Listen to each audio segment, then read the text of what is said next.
Hello! Aujourd'hui on se retrouve dans une vidéo où on m'a demandé de vous montrer ce qu'il y avait dans ma trousse. Donc j'ai eu cette nouvelle trousse, je l'ai eu sur Vinted mais à la base c'est une Angoo je crois. Et elle est très pratique et elle est très grande. Donc la voici, en fait vous avez ici une fermeture où vous pouvez régler la capacité de votre trousse. Sinon l'ouverture se fait juste ici. Vous avez une poche là où vous pouvez ranger des trucs. Moi j'ai mis des petits post-it parce que pourquoi pas. Des fois je dessine sur des petits post-it des petites choses. Donc on l'ouvre. Donc ici vous avez un petit compartiment où je range des pinceaux, des néocolores en trop, masking tape, etc. Et là c'est plus les stylos que j'utilise.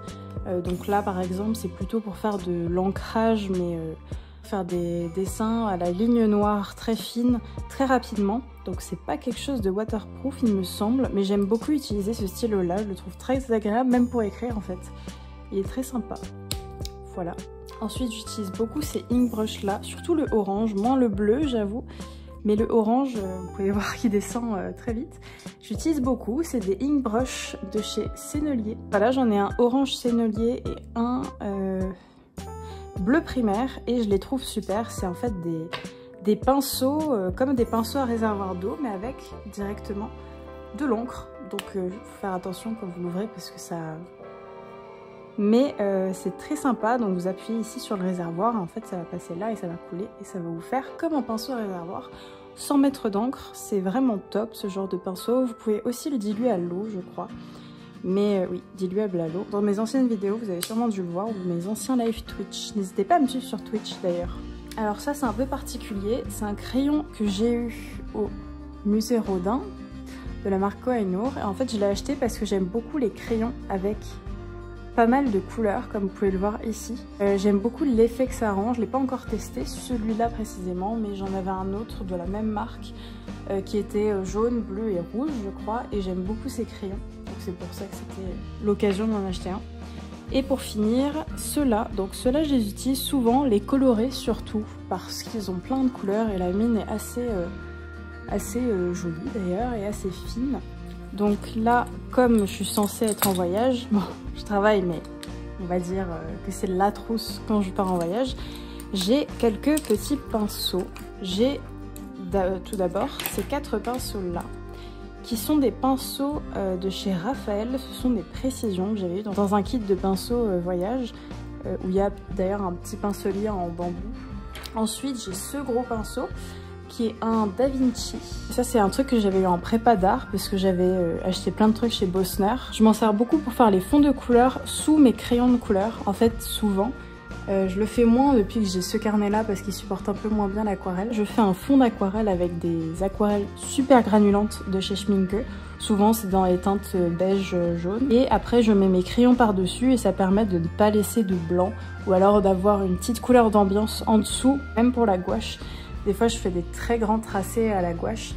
Ensuite le fameux pinceau fin, donc j'en ai pas mal, mais j'avoue que ces pinceaux là, quand ils sont tout fins comme ça, ils s'abîment très vite. Donc là il était un peu plié parce qu'il était dans ma trousse, mais normalement ça se remet droit. Donc c'est un Da Vinci encore.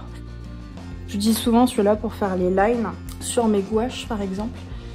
Parce que le format s'y prête vraiment bien et j'aime pas trop faire des lines au feutre par-dessus mes peintures. Ensuite, qu'est-ce qu'on a là-dedans? Ah oui, ça c'est un de mes pinceaux préférés. Donc c'est un pinceau mais en fait qui est fait exprès pour le voyage. Donc hop, on tire, on le revisse et voilà, vous avez votre pinceau. Ça fait qu'il est beaucoup plus grand, que ça imite le manche en fait, le petit truc qui se ferme, je sais pas comment ça s'appelle. Mais voilà, c'est un pinceau spécial aquarelle. Je crois que ça fait partie de la gamme des Soft Aqua. Et ce pinceau, vraiment, je l'aime beaucoup. C'est celui que j'utilise le plus. J'ai aussi le normal en Soft Aqua, mais celui-là, c'est celui que j'utilise le plus quand je voyage. Je l'ai tout le temps avec moi. Je dois vous conseiller un seul pinceau pour faire de l'aquarelle. Ce serait bien celui-là parce qu'on peut faire des choses très fines, des choses beaucoup plus épaisses avec la densité du pinceau. Et il est vraiment sympa et il coûte un peu cher, comme tous les produits Raphaël. Mais si je dois vous conseiller un pinceau aquarelle, un bon pinceau aquarelle, ce serait ça, plus peut-être un pinceau à la vie. Ensuite, et ben justement, on va parler des pinceaux la vie. Donc c'était dans le même kit que mes 4 petits pinceaux comme ça. C'est un pinceau Raphaël, encore une fois. Donc les Lavis Soft Aqua sont très bien. De toute façon, les Soft Aqua en général sont top. Ce pinceau à Lavis est particulièrement réussi, je trouve. Il prend beaucoup d'eau, il est très agréable à utiliser, il est très doux. Ces deux-là, vous l'aurez peut-être compris, c'est mes deux préférés. C'est ceux que j'emmène tout le temps avec moi. Ensuite, on va continuer ici. Alors, peut-être que vous connaissez pas. Donc ça, ce sont des porte-crayons de chez Derwent, deux diamètres différents. Donc c'est un système qui se dévisse comme ça et vous allez pouvoir mettre votre crayon. Donc, je trouve ça très pratique, malgré le fait que là ce soit tout abîmé et que du coup j'ai plein de peluches partout. Mais quand on a des tout petits crayons, qui m'arrive très souvent. Ensuite, chose que j'utilise souvent aussi, c'est des masking tape. Voilà. Donc par exemple là, on en a deux, un fleuri et un rose, mais j'en ai plein des masking tape.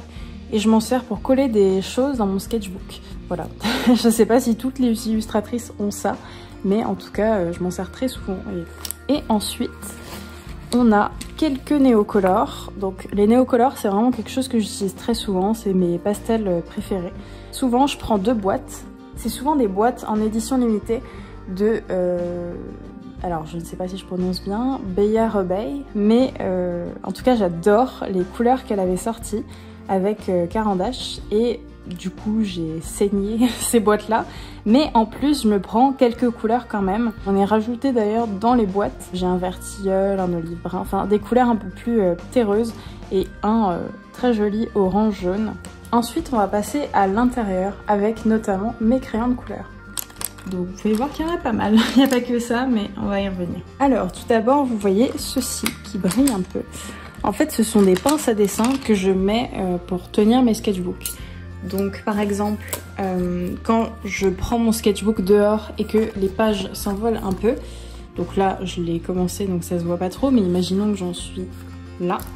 Je prends ma petite pince, hop, et pareil de l'autre côté. Alors là, ça fait peut-être un petit peu gros, mais non, ça passe.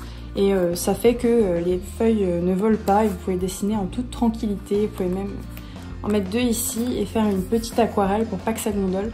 Vraiment ces pinces là c'est l'accessoire à avoir quand vous dessinez, que vous soyez débutant, confirmé, tout ce que vous voulez, mais ces pinces là c'est vraiment un essentiel dont on ne parle pas beaucoup. J'ai jamais vu vraiment de conseils en mode acheter des pinces à dessin ou pas forcément des pinces à dessin mais des pinces qui tiennent des feuilles en tout cas. Ensuite, ce qui brille aussi là, c'est un petit taille-crayon, voilà. Ensuite, une petite gomme, donc ça il me semble que c'est la Dust Catch de chez Tombow, la noire, et elle est vraiment trop bien, c'est ma gomme préférée. J'en ai fini une, là c'est ma deuxième, et j'en ai une troisième déjà achetée en stock. Donc vraiment, cette gomme là, elle est vraiment top si jamais. Ensuite, bon je sais pas si je vais vous montrer toutes les couleurs parce qu'il y en a vraiment pas mal, mais je vais vous donner un peu les marques que j'utilise plutôt. Donc on va commencer avec mes crayons préférés, c'est les Luminance de chez Caran d'Ache. Donc ça, je peux vous les sortir parce qu'il y en a très peu en vrai. C'est ceux qui coûtent le plus cher dans tout ce que j'ai là-dedans, donc évidemment j'en ai moins. Donc voilà, je sais pas si je les ai tous sortis, probablement pas. Mais en tout cas, la gamme colorée que j'utilise en ce moment, c'est beaucoup cette gamme-là. Avec beaucoup de verts notamment, des bleus, des ocres.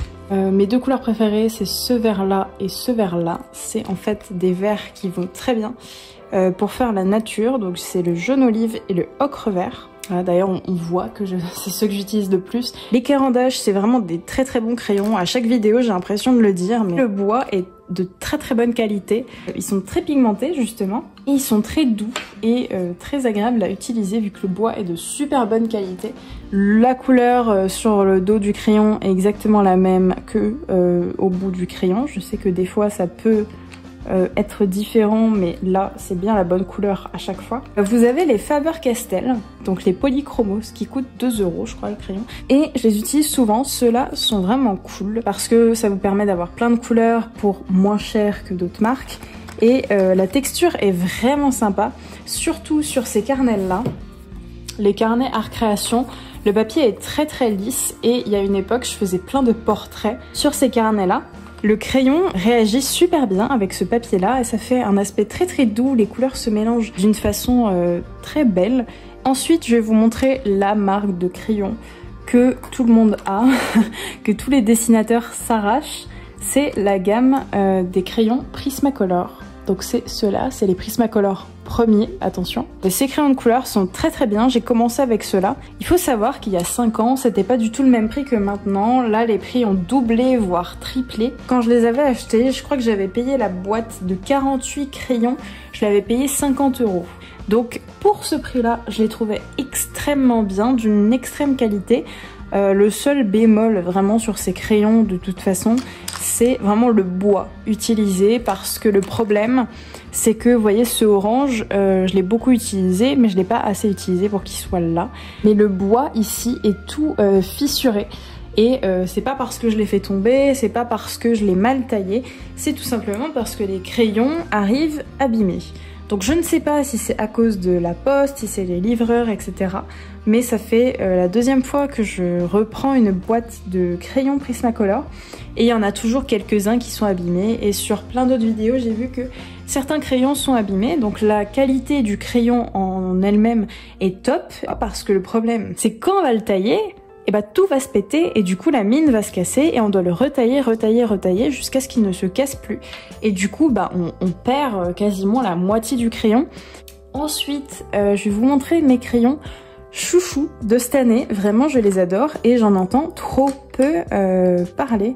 C'est les Derwent Drawing. Je fais presque toutes mes illustrations avec, surtout avec cette couleur là et la couleur chocolat. Vraiment, toutes mes illustrations sur Instagram sont avec ces crayons-là et les Caran d'Ache. Donc voilà. Cette gamme est très petite par contre de couleurs, mais c'est que des couleurs un peu terreuses. Je sais pas si on peut dire ça comme ça. Mais vous voyez, c'est que des couleurs désaturées. Et je les trouve magnifiques ces couleurs-là. Et justement, ça permet d'avoir des couleurs que je n'aurais pas eues dans d'autres gammes de crayons. J'aimerais bien tester aussi les Derwent Lightfast qui ressemblent beaucoup à ceux-là apparemment. Mais voilà, ces crayons-là, c'est vraiment des très bons crayons. En fait, ils sont très très gras. Vous voyez, si je fais un trait sur mon doigt, on va le voir. Je les adore. Ensuite, on a un petit critérium, je crois, et après, c'est que vraiment des crayons. Donc c'est celui-là. Il est très très vieux celui-là, donc je sais pas si vous pouvez le retrouver, mais il y a une gomme rétractable. Enfin c'est quelque chose de très basique, mais j'utilise très peu les crayons gris de toute manière. Et un stylo Bic. Donc voilà pour ma trousse de base normale. Et je vais passer à la trousse où il y a de la peinture, etc. Donc ça c'était la trousse que j'avais avant. Comme vous pouvez voir, elle est de la même épaisseur, mais dedans, c'est pas les mêmes compartiments, c'est pas les mêmes rangements et on peut mettre beaucoup moins de choses. Donc on commence tout d'abord par ça. Donc ça c'est ma palette d'aquarelle super granulante de chez Schmincke. Donc c'est une gamme où il y a que des aquarelles qui font des effets avec le papier notamment, mais des effets de couleurs, de textures qui sont vraiment très très jolis. C'est vraiment des super belles aquarelles. J'utilise beaucoup celui-là en fait pour faire les fonds. Et celui-là aussi, ce petit vert là qui est super beau. Ensuite, il y a d'autres pinceaux qui sont plus faits pour la gouache. Ce sont des pinceaux Symbiose de chez Raphaël. D'ailleurs, si vous avez un petit budget et que vous voulez des pinceaux, les pinceaux Raphaël sont très très bons en général. Et vous pouvez l'utiliser pour l'aquarelle, pour la gouache, pour l'acrylique. Mais en tout cas, c'est des pinceaux synthétiques qui sont vraiment top. Le seul bémol, c'est cette mousse là, il faut l'enlever. Alors certes, c'est très agréable quand vous peignez, mais le problème, c'est que vous allez mettre votre pinceau dans l'eau, l'eau va s'infiltrer dedans. Ils sont pas très bons quoi. Ce sont les Léonard Expression, donc j'en ai un biseauté et un carré. Comme je vous ai dit, j'utilise beaucoup les pinceaux carrés. Et pareil, pas très cher, très bonne qualité. Et ceux-là aussi, les Winsor & Newton. Ça fait des années que je l'ai, celui-là, d'où cette petite cassure. Ça doit faire 6 ans.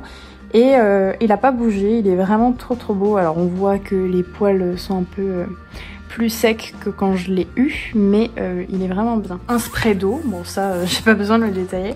J'ai aussi un pot d'eau en caoutchouc de chez Faber-Castell, comme ça, qui traîne dans le sac. Et on va pouvoir passer à cette poche là où il y a en fait ma peinture, donc c'est ma gouache. Le gros pot de blanc, c'est essentiel. Donc là c'est de la gouache Linel, mais ma marque de gouache préférée, c'est les Winsor & Newton. Alors je sais pas si vous connaissez, mais ce sont vraiment des très très bonnes gouaches. Beaucoup les comparent à la marque Holbein. Holbein, c'est une marque qui est très très chère et qui fait des très bonnes gouaches. Il y a beaucoup de couleurs, mais c'est quelque chose que vous pouvez difficilement trouver en magasin. Perso, j'en ai jamais trouvé en magasin, que ce soit le Géant des Beaux-Arts ou que ce soit un autre magasin. Mais par contre, je sais que sur le Géant des Beaux-Arts, elles sont disponibles.